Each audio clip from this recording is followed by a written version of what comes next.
मैं देख रहा था कि हिंदुस्तान यूनिलीवर लिमिटेड ने इस पूरे प्रोजेक्ट के साथ मिशन शक्ति के अभियान को भी जोड़ा है। खासतौर पर अधिकाधिक महिलाओं को और बेटियों को वहाँ पर रोजगार के साथ जोड़ने का। आपने देखा कि अभी जो प्रेजेंटेशन वहाँ पर दो बेटियां कर रही थीं, किस आत्मविश्वास के साथ उन्होंने अपनी बात को प्लांट के बारे में या प्रोजेक्ट के बारे में किस आत्मविश्वास के साथ अपनी बात को रख रही थी। ये चीज़ें दिखाती हैं कि उन्हें अवसर नहीं मिला था, इसलिए वे अपनी बात को कहने में संकोच करती थीं या बोल नहीं पाती थी। जब अवसर मिला तो उनकी प्रतिभा भी सामने आई हैं और वह इस बात की ओर इशारा करता है कि हिंदुस्तान की बेटियों को, हिंदुस्तान के नौजवानों को जब भी अवसर मिलेगा वह देश और दुनिया के सामने अपनी प्रतिभा का और अपनी ऊर्जा का भरपूर छाप छोड़ने में कहीं भी पीछे नहीं रहेंगे। आज का एक कार्यक्रम इस बात का उदाहरण है। आपने देखा होगा सरकार ने पहले 100 दिन के अंदर ई पेंशन पोर्टल को लॉन्च किया। यूपी पहला राज्य था जिसने ई पेंशन पोर्टल लॉन्च किया।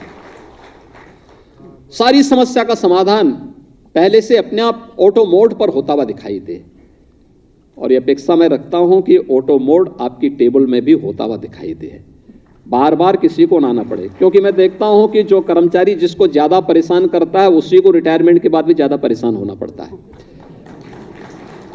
आपकी समस्या का समाधान तो हम टेक्नोलॉजी से कर रहे हैं, लेकिन आपको उस टेक्नोलॉजी को हैंडल तो आप ही को करना है, ये भी तय है। इसलिए वह और भी अच्छा रहे जिससे रिटायरमेंट के बाद आपको या आपके आश्रित को कभी भी इस प्रकार की कोई संकट का सामना न करना पड़े, अनावश्यक भटकना न पड़े, और अन्य हर प्रकार से हर जगह खुशहाली हो, आपके बारे में अच्छी राय लोगों के मन में बने। हम देखते हैं जिस कर्मचारी ने, जिस अधिकारी ने अच्छा काम किया है, वर्षों तक लोग याद करते हैं उसको, वर्षों तक लोग याद करते हैं। हाँ, मैं देखता हूं 25 साल 30 साल पहले कोई वहां से चला गया, रिटायर हो गया, लोग आज भी याद करते हैं। लेकिन जो व्यक्ति बातचीत नहीं करता, जानबूझ के हर समस्या पे भी समस्या का समाधान करने की बजाय समाधान को समस्या में खड़ी कर देता है, जब उसका ट्रांसफर होता है लोग कहते हैं चलो एक बला हुट टल गया यार। बला मत बनिए, कभी नहीं। लोगों की दुआ भी और बददुआ भी बहुत लगती है। एक कॉमन मैन की तो सचमुच लगती है, क्योंकि बहुत सच्चा होता है व्यक्ति। और मुझे लगता है कि हमें दुआ लेनी चाहिए, हर व्यक्ति की दुआ लेनी चाहिए, उसके लिए हमें बनना चाहिए। और मैं देख रहा था यहाँ पे, मैं अमित मोहन जी से कहूँगा और ब्रजेश से भी कहूँगा कि भाई कम से कम कर्मचारी नेताओं को भी इनको कार्ड देना चाहिए था। यहाँ पे बुला करके उनको कार्ड बुलाते, मंच पे देते तो उनको भी अच्छा लगता है, और उनको भी लगता है कि शासन की कार्य पद्धति किस रूप में कार्य कर रही है, कैसे कार्य कर रही है।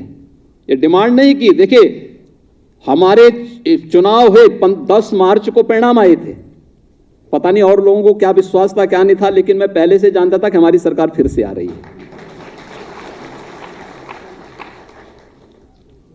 लोग अलग अलग प्रकार की चर्चा करते थे। हम कहते थे कि देखिए हम लोगों ने कार्य किया है, बुलेट ट्रेन की स्पीड से सरकार चली है और बुलेट ट्रेन की स्पीड से ही सरकार फिर वापस लेके आएंगे। और पूरी मजबूती के साथ प्रदेश की जनता जनार्दन ने आदरणीय प्रधानमंत्री जी के मार्गदर्शन में, उनके नेतृत्व में फिर से सरकार बनाने में योगदान दिया।